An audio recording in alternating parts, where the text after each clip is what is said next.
Assalamualaikum warahmatullahi wabarakatuh. Perkenalkan, nama saya Putri Nur Alda, NIM 23140116, Fakultas Ilmu Komputer Teknik Informatika, Universitas Indonesia Timur. Kali ini dalam tutorial Windows Server 2019, saya akan membahas mengenai task schedule di Windows Server. Oke, beberapa dari kalian mungkin sudah tahu apa itu task schedule di sistem operatif Windows. Ya, task schedule adalah sebuah fitur di Windows untuk menjalankan sebuah tugas pada waktu tertentu yang telah ditentukan. Jadi kita bisa membuat tugas di Windows atau membuat task yang bisa dijalankan pada waktu tertentu. Misalnya bisa tiap hari, bisa tiap bulan, bisa tiap minggu tertentu, pada jam tertentu, pada waktu tertentu, secara spesifikasi. Ya, tergantung kebutuhannya. Oke, contohnya begini. Kita login dulu ke server. Oke, 11 kebetulan sudah login. Oke, untuk menjalankan task schedule ini penting sekali. Task schedule kadang kita harus menjalankan satu program tertentu untuk kebutuhan maintenance Windows. Contohnya, klik start, kemudian ketik saja di keyboard task schedule. Nah, ini ada nih. Klik saja di sini. Oke, kita maximize. Nah, ini menu dari task schedule. Pada menu schedule di sebelah kiri kita bisa lihat ini task schedule lokal, artinya yang berjalan di server ini saja. Kemudian di bawahnya kita expand, ada task schedule library, di bawahnya ada Microsoft, ada Mozilla. Nah, ini ada dua task schedule tergantung program yang berjalan, program yang di Windows atau program yang di luar, maksudnya program lain selain dari Microsoft ini. Nah, Microsoft kita expand. Nah, ini Microsoft ada Windows. Jadi produk Microsoft kan ada Windows, ada Microsoft Office dan sebagainya. Dan ini Windows kalau kita expand ini macam-macam isinya. Ya, namanya program bawaan Windows itu punya task schedule sendiri atau program-program bawaan yang bisa berjalan pada waktu tertentu.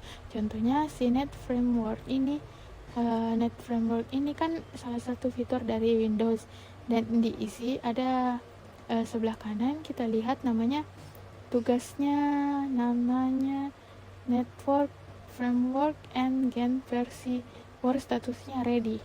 Oke, yang gampang saja. Selain Windows ada juga program lainnya, ini Mozilla. Jadi Mozilla ini kan Mozilla Firefox ini saya install di Windows Server. Di Mozilla dia bikin task schedule sendiri, dia punya tugas terjadwal sendiri yang bisa berjalan pada waktu tertentu. Kita klik saja di sini di Mozilla, di sebelah kanan kita lihat di menunya. Kita expand dulu tampilannya biar lebih enak dilihat. Oke, nah ini contoh di sini. Ada nama, ada status, ada trigger, kemudian ada next runtime, last runtime, last run result, apa kemudian tutornya memiliki siapa. Oke. Contoh ini Microsoft background, ini Microsoft Firefox backgroundnya update sekian. Nah, Firefox ini menjalankan update. Jadi dari namanya saja kita bisa lihat Firefox ini menjalankan background update. Dia akan mengupdate software Firefox ini secara background, dan triggernya setiap trigger pada jam 1.49 dini hari pada tanggal 17 Agustus 2023. Setelah di-trigger, kemudian ulangi setiap jam 7 pagi. Kemudian next run time kita bisa lihat kapan dia akan berjalan kembali, yakni tanggal 10 bulan 9 September. Kemudian kapan terakhir dia berjalan, yaitu tanggal 10 bulan 9, jamnya kita bisa lihat. Kemudian hasilnya apa, last run resultnya apa. Nah, the test is security running, kemudian auto pemilik. Ya, jadi yang punya task ini si Mozilla ini kelihatan, kita bisa lihat di bawah menunya di sini, menu bawahnya ada general. Nah, kita bisa lihat rename namanya, kemudian lokasinya, lokasi programnya, kemudian pemiliknya, descriptionnya. Nah, ini keterangan Tesnya untuk apa? Tes Firefox backgroundnya update ini keterangannya lebih lanjut kita bisa baca di sini untuk apa. Kemudian di bagian trigger, nah trigger one time sekali saja secara detail kita bisa lihat kapan dia pernah berjalan. Kemudian action, di bagian action kita lihat dia menjalankan apa programnya, lokasinya di mana yang dijalankan di si program files. Nah ini Mozilla X Firefox XJ yang ini panjang sekali enternya. Nah kalau mau lihat tapi ini schedule bawaan si Mozilla Firefox. Lalu conditionnya kita bisa lihat, ini kita tidak bisa otak-atik di sini, tapi kita bisa baca start the test only if the computer idle over berapa menit. Ini bisa tidak kita contreng, ini bisa kita lihat-lihat saja di sini. Lalu kita bisa lihat historinya bagaimana, apakah dia terjadi kegagalan update atau tidak. Kita bisa lihat hasil tesnya ini seperti apa, kita bisa lihat di sini laporannya. Oke, di samping itu kita bisa buat tes di kita sendiri. Contohnya ini, saya mau membuka Notepad. Setiap kali saya login ke server, setiap saya baru login ke server, saya mau buka Notepad karena saya mau catat-catat di Notepad. Daripada saya buka Notepad secara manual, saya tidak mau repot-repot. Jadi biar Windows yang langsung jalankan setiap saya baru login, caranya gampang. Oke, kita buat task sendiri. Di bagian task schedule library kita klik kanan, pastikan sudah kepilih ini, kepilih seperti ini, kemudian klik kanan, kemudian kita bisa create basic task di sini, atau paling enak kita bisa bikin di folder dulu. Kita kelompokkan task kita buat folder namanya admin. Jadi si task yang di dalam sini, task yang dibuat oleh si admin. Oke, di sini kemudian klik kanan, create basic task. Oke, kita juga bisa create basic task di sini. Klik di sini juga tidak apa-apa, tidak masalah. Atau kita klik kanan di sini, create basic task, tidak apa-apa. Misalnya jalankan Notepad, kita kasih nama jalankan Notepad. Kemudian descriptionnya jalankan Notepad setiap baru login ke server. Kemudian klik next. Nah, kita bisa kita mau bikin kapan, setiap minggu, setiap bulan, sekali saja, kemudian setiap komputer baru dijalankan, terus setiap kali saya login, atau saat spesifikasi event terjadi. Saya pilih yang ini karena saya mau menjalankan Notepad setiap kali baru login. Jadi when I log in, kemudian klik next. Oke. Kemudian kita pilih start program. Kita bisa email display management, display message. Cuman ya ini deprecate, artinya sudah hampir tidak dipakai lagi fitur seperti ini. Jadi saya pilih saja start a program, klik next, kemudian program scriptnya apa yang mau saya jalankan. Kita bisa jalankan program ini, kita bisa juga jalankan script kalau kita tahu script Windows, contohnya script yang extension itu batch file. Nah, itu script yang kita bisa jalankan, salah satu script yang bisa kita jalankan. Coba jalankan Notepad saja, klik browser. Oke, kemudian kita pilih program yang mau kita jalankan. Karena Notepad saya taruh di C di Windows, kemudian pilih Notepad. Nah, ini dia Notepad XC, kita klik open, kemudian kemudian kita bisa pilih argumen tambahan. Argumen ini opsinya opsional saja. Kadang ada beberapa program tertentu yang butuh argumen, kita bisa isi saja bila dilakukan, tapi kalau tidak ya kita kosongkan saja. Kemudian klik next. Oke, kita review dulu nama jalankan Notepad ini, tes ini, yang ini buat kemudian description-nya apa, trigger ada di logonnya, suka-suka master, jadi hanya akan berjalan apabila login. Ini si akun master kita bisa ubah, nanti kita klik finish. Jadi sekarang task yang sudah kita bikin ini, bisa kita lihat namanya apa, jalankan notepad. Statusnya ready, triggers ada di log on, suka-suka master.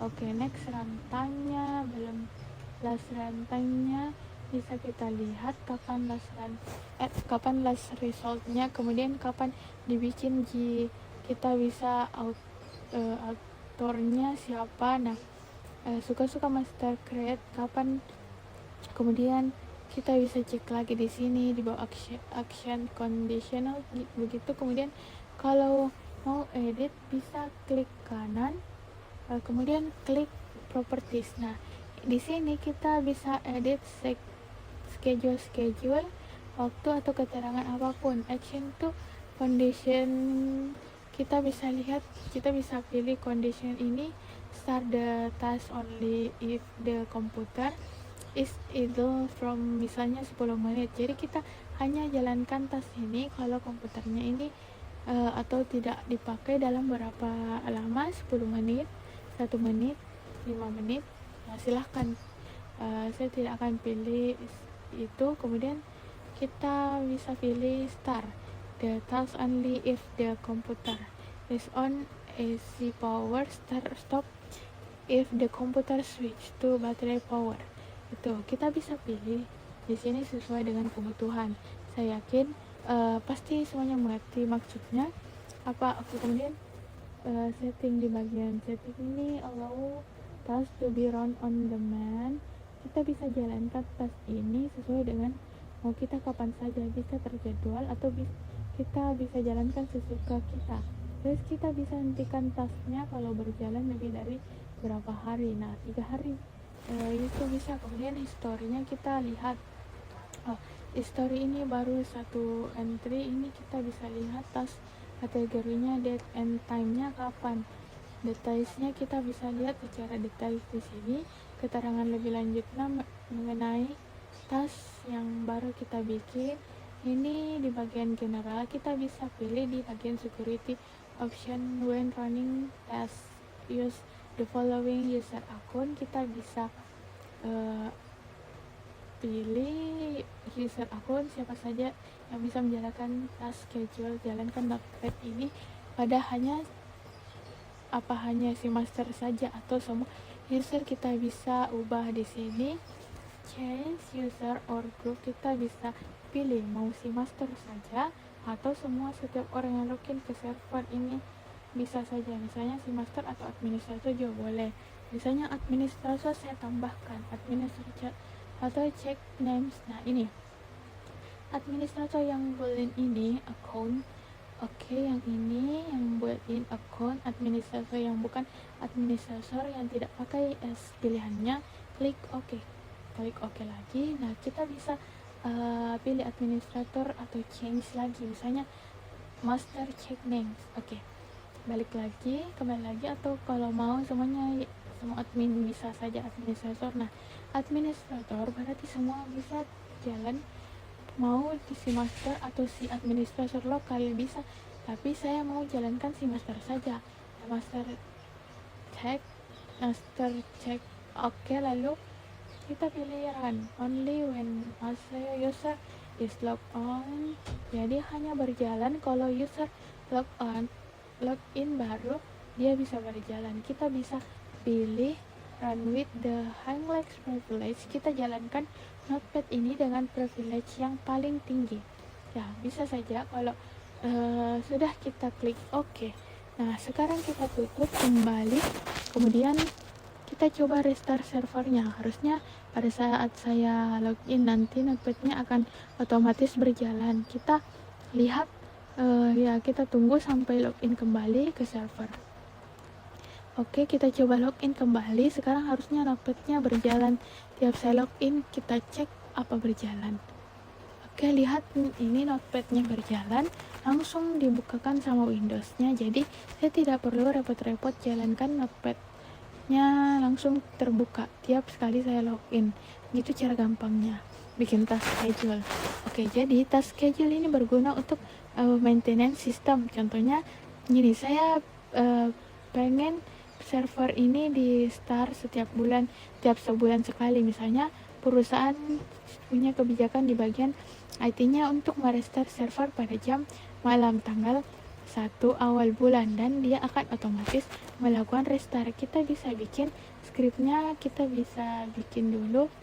Oh, ini automatic refresh. Oke, jadi untuk merestart server ini tiap bulan pada waktu tertentu, kita bisa gunakan task schedule. Caranya, pertama kita buat script dulu, lalu kita pernah buat script batch script di Windows, kemudian kita tahu caranya, tapi yang gampang begini.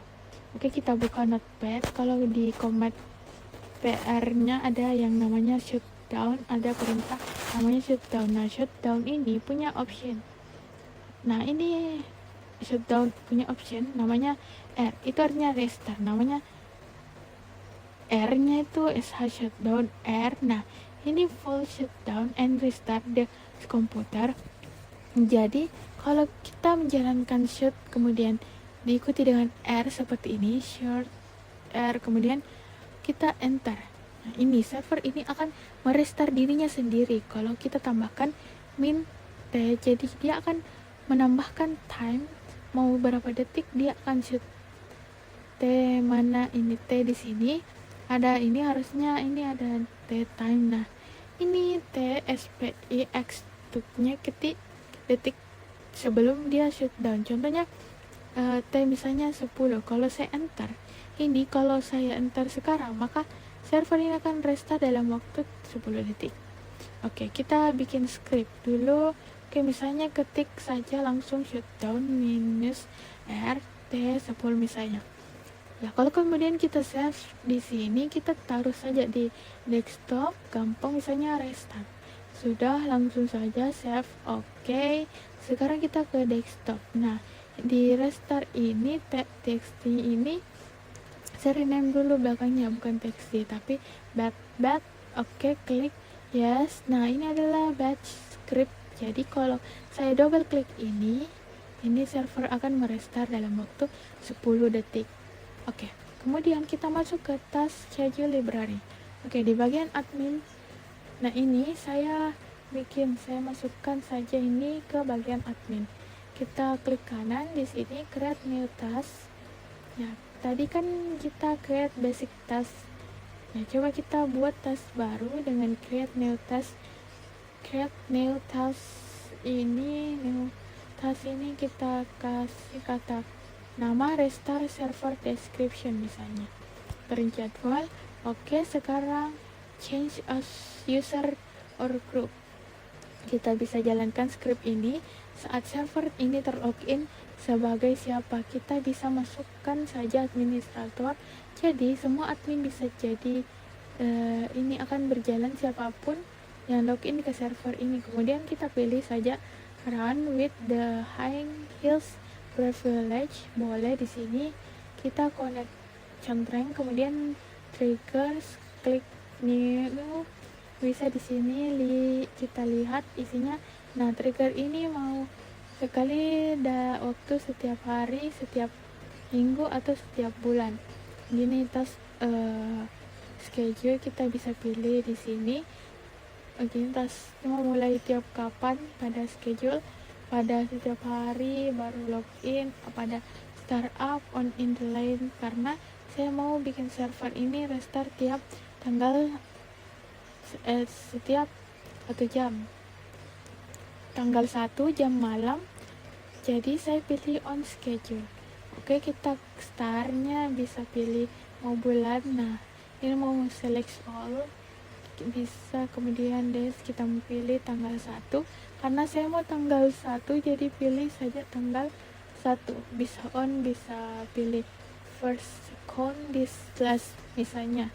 First kita bisa pilih kondisi yang lain, mau pertama, kedua, ketiga, keempat, terakhir misalnya. Kalau saya pilih first, kemudian first Sunday, ya mau jadi setiap hari, hari Minggu pertama, hari Senin pertama, hari Selasa pertama, atau bisa pilih mau hari Minggu pertama, hari Senin pertama, kita bisa pilih sesuka kita. Ya, pasti mau tanggal 1. Nah, setiap tanggal 1 saja. Oke. Kemudian start mau tanggal 10, bulan 9, kemudian kita bisa pilih synchronous cross time zone, karena bisa jadi kita punya server yang letaknya di zona waktu yang berbeda. Misalnya ada yang di Jakarta, ada yang di Bali, mungkin servernya ada juga di Jayapura, kan waktunya berbeda. Kita bisa sinkronkan saja across time zone-nya sesuai kebutuhan di bawah sini.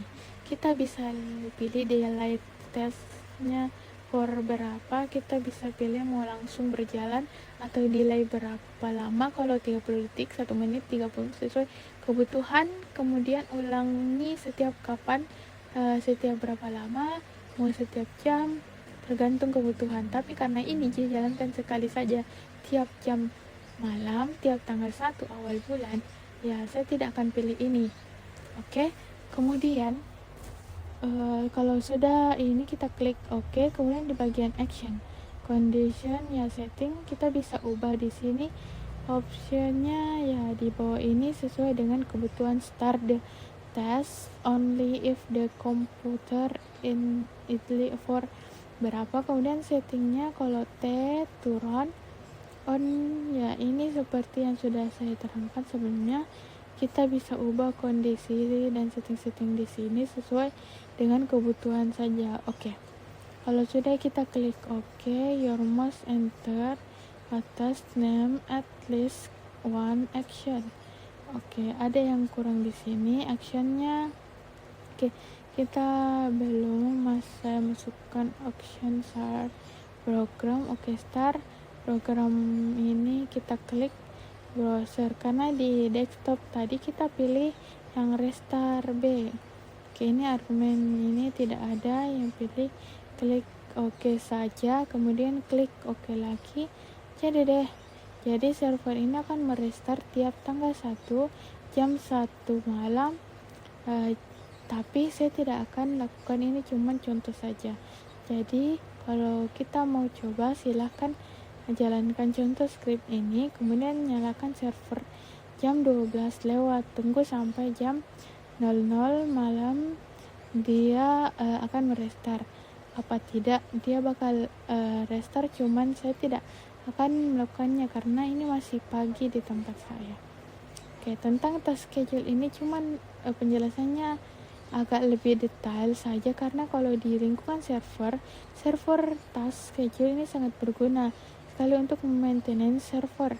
Kita bisa maintenance server ini untuk menjalankan proses seperti restart, bahkan defrag hard disk, dan berbagai macam utility system lain untuk manajemen dan maintenance Windows Server. Oke, kalau begitu di kesempatan kali ini kita sudah membahas mengenai task schedule di Windows Server yang berguna untuk kebutuhan maintenance Windows Server. Oke, kalau begitu dari saya kali ini cukup sekian. Mohon maaf apabila ada kekurangan. Semoga penjelasan saya dapat berguna. Wassalamualaikum warahmatullahi wabarakatuh.